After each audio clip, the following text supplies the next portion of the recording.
जय श्री हरि। नमस्कार दोस्तों, स्वागत है आप सभी का हमारे YouTube चैनल पावरफुल हिंदू धर्म में। आप सभी पर भगवान विष्णु की कृपा सदा और सर्वदा बनी रहे। आज हम आप सभी को करवा चौथ का भी उसकी शुभ मुहूर्त, पूजा विधि, महत्व और उपाय के बारे में आप सभी को बताएंगे तथा कथा के बारे में बताएंगे। आइए जानते हैं कि इस वर्ष करवा चौथ कब पड़ रहा है। करवा चौथ का व्रत कार्तिक संकष्टी चतुर्थी को रखते हैं। उसी दिन कार्तिक माह के कृष्ण पक्ष की चतुर्थी तिथि होती है। इस बार चतुर्थी तिथि 9 अक्टूबर और 10 अक्टूबर को 2 दिन है। इस वजह से करवा चौथ की तारीख पर लोगों में कन्फ्यूजन की स्थिति है। करवा चौथ का व्रत 9 अक्टूबर को रखा जाएगा या फिर 10 अक्टूबर को। इस सवाल ने सुहागन महिलाओं को परेशान कर दिया है। आइए जानते हैं कि करवा चौथ की सही तारीख क्या है, करवा चौथ का व्रत किस दिन रखना चाहिए, करवा चौथ पर चांद का कब निकलेगा, उसके बारे में आइए जानते हैं। पंचांग से देखा जाए तो करवा चौथ की कार्तिक कृष्ण चतुर्थी तिथि 9 अक्टूबर को रात 10:54 से शुरू हो रही है, जो 10 अक्टूबर को शाम 7:38 तक है। करवा चौथ के व्रत के लिए चतुर्थी तिथि में चंद्रमा को उदित होना यानी चंद्र उदय व्यापनी चतुर्थी महत्वपूर्ण है। इस आधार पर देखा जाए तो 9 अक्टूबर को चतुर्थी तिथि में चंद्रमा पहले से ही उदित है।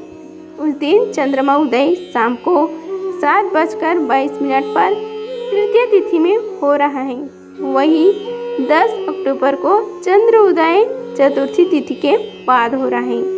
देखा जाए तो चतुर्थी तिथि 9 अक्टूबर को देर रात शुरू हो रही है और चतुर्थी तिथि में चंद्र उदय नहीं है, जबकि 10 अक्टूबर का उदय तिथि के अनुसार चतुर्थी तिथि सूर्य उदय के साथ ही प्राप्त हो रही है, लेकिन चंद्र उदय चतुर्थी तिथि में नहीं हो रहा है। इस दिन भी चंद्र उदय व्यापनी चतुर्थी तिथि पर प्राप्त नहीं हो रही है। ऐसी स्थिति में उदय तिथि को मानते हुए करवा चौथ का व्रत 10 अक्टूबर शुक्रवार को रखा जाएगा। उसी दिन चंद्रमा अपनी उच्च राशि वृषभ में होगा। भाई जानते हैं करवा चौथ पर पूजा के मुहूर्त के बारे में। करवा चौथ के दिन व्रती महिलाएं प्रदोष काल में माता गौरी, भगवान शिव और गणेश जी की पूजा करती हैं। इस साल 10 अक्टूबर को करवा चौथ की पूजा का मुहूर्त शाम 5:57 से शाम 7:11 तक है।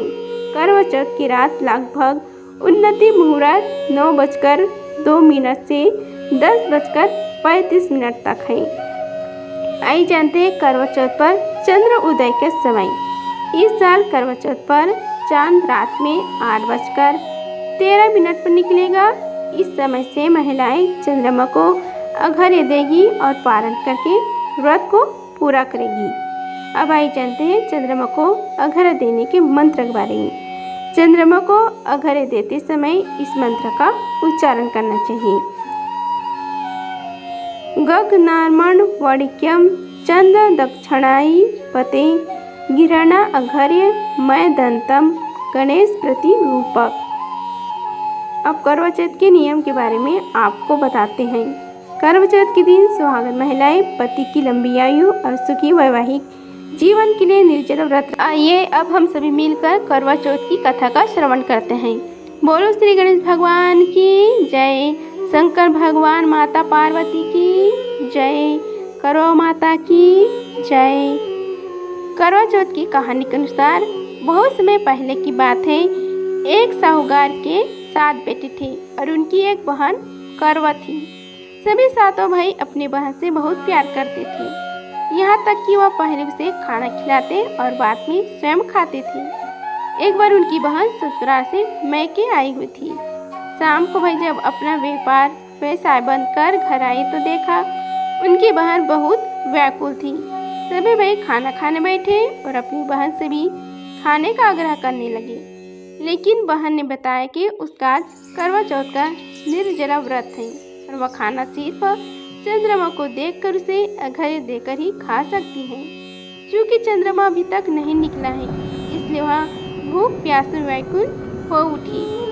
सबसे छोटे भाई को अपनी बहन की हालत देखी नहीं जाती। वह दूर पीपल के पेड़ पर एक दीपक जलाकर चलने के ओट में रख देता। दूर से देखने पर वह ऐसे प्रतीत होता है कि जैसे चतुर्थी का चांद उदित हो रहा है।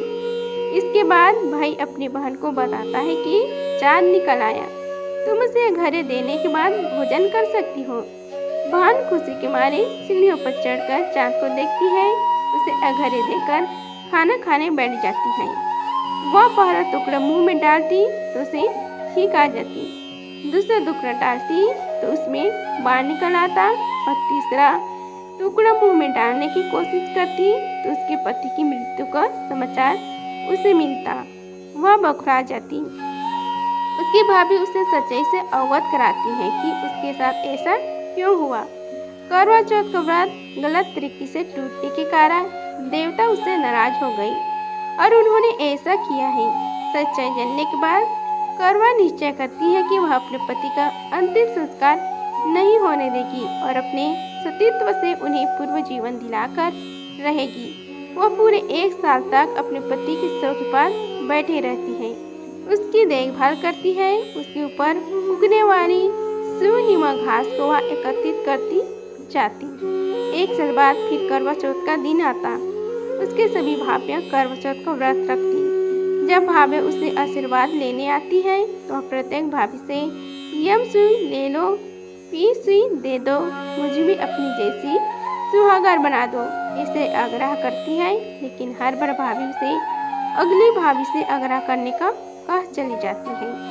इस प्रकार जब छठे नंबर की भाभी आती है तो करवा उससे भी यही बात दोहराती है। यह भाभी उसे बताती है कि चूँकि सबसे छोटे भाई की वजह से उसका व्रत टूटा था, अतः उसकी पत्नी में ही शक्ति है कि वह तुम्हारे पति को दोबारा जीवित कर सकती है। इसलिए जब वह आए तो तुम उसे पकड़ लेना, जब तक वह तुम्हारे पति को जिंदा न कर दे उसे नहीं छोड़ना। ऐसे कहकर वह चली जाती। सबसे अंत में छोटे भाभी आती हैं। करवा उनसे भी सुहागन बनने का आग्रह करती है, लेकिन वह टाल मटोलती करने लगती हैं। इसे देख करवा उन्हें जोर से पकड़ लेती है और अपने सुहाग को जिंदा करने के लिए कहती है।